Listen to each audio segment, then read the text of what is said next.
Assalamualaikum warahmatullahi wabarakatuh, saudaraku pemirsa Tembelang TV yang dirahmati oleh Allah, dulur-dulurku warga Jombang khususnya. Alhamdulillah pada hari yang penuh berkah ini dulur, alhamdulillah awake dhewe ternyata masih diberi nikmat oleh Allah Subhanahu wa taala. Nikmat sehat lan tetap iman. Lah iki sing paling penting, sehat paling penting juga. Nek gak sehat awake dhewe ya mungkin tidak bisa bertemu karena ngerasakno loro.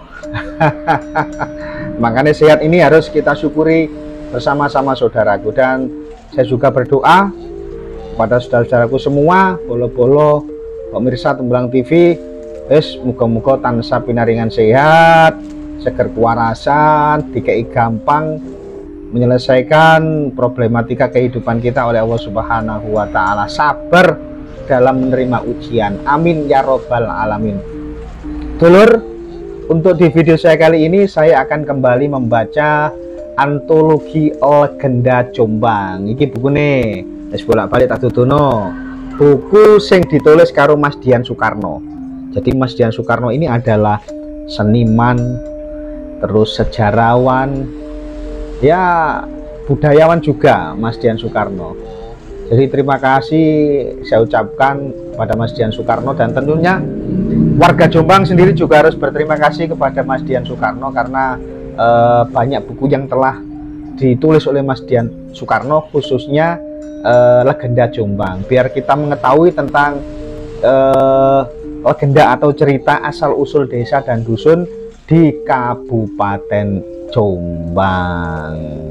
Rek ayo rek moco legenda Jombang, rek ayo rek moco legenda Jombang, ayo rek moco legenda Jombang. Wes, untuk di membaca saya kali ini dulur, tentang cerita asal usul nama desa atau dusun Kabunan, Desa Kebon Temu, Kecamatan Peterongan. Saya sapa dulu dulur-dulur Kebon Temu, khususnya warga dusun Kabunan. Wes, muga-muga diparingi seger kewarasan kuwabeh, aman terkendali pokoknya Kabunan. Mudah-mudahan. Salam kenal dari saya, Cak Eko. Oke, langsung saja saudaraku, ayo kita baca bersama-sama. Bismillahirrohmanirrohim. Sebelum muncul nama Kabunan, daerah itu masih berupa hutan belantara yang sangat lebat dan merupakan wewengkon atau wilayah desa Kejambon. Adapun yang menjadi petinggi atau lurah Kejambon waktu itu bernama Supawiro.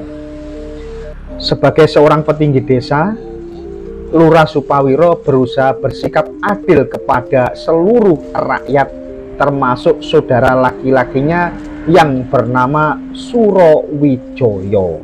Jadi Mbak Lurah Supawiro ini punya adik yang bernama Surowijoyo. Ia tidak mban cinde mban siladan, artinya berat sebelah dalam menerapkan hukum dan peraturan.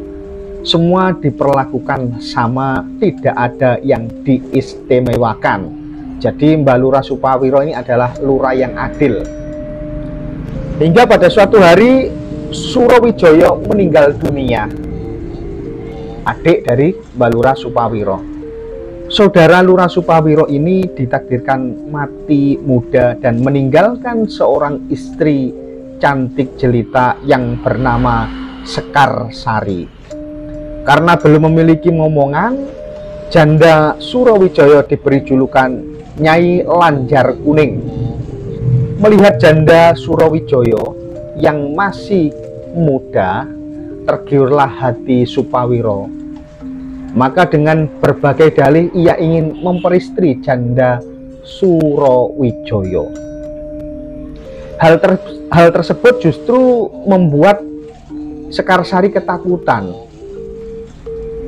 Perempuan itu lantas melarikan diri ke dalam hutan dan bertapa berata dengan sangat ekstrim. ibarat kata badan hanya tinggal kulit membalut tulang. Dalam tapa beratanya, Nyai Lanjar Kuning terus bermunajat kepada Tuhan agar berkenan memberikan petunjuk jalan terbaik menghadapi nafsu Supawiro. Usaha tapa berata yang dijalani Nyai Lanjar Kuning terjawab.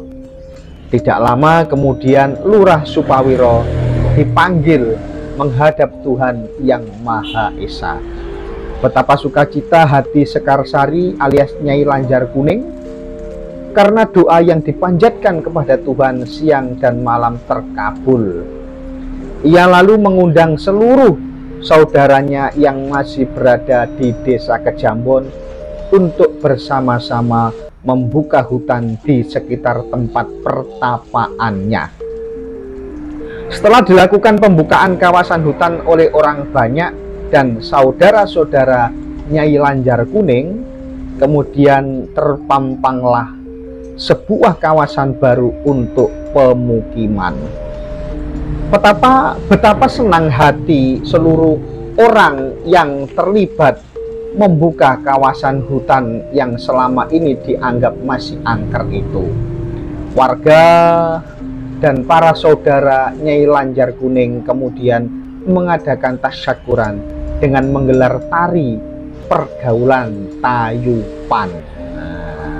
Tayupan seperti halnya mungkin ketika ada sedekah desa, kemudian di situ digelar tayupan, biasanya seperti itu ada di beberapa desa yang masih mengadakan kegiatan seperti itu.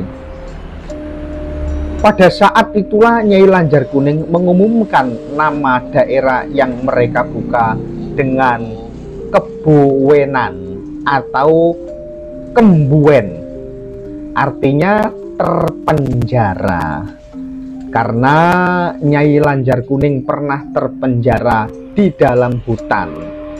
Nama Kebuwenan kemudian berubah menjadi Kabunan, disertai pesan Nyai Lanjar Kuning agar generasi penerus di daerah Kabunan melestarikan seni tari pergaulan tayupan sebagai seni pembuka acara sedekah desa atau lebih dikenal dengan upacara bersih desa atau ruwo deso atau sedekah desa.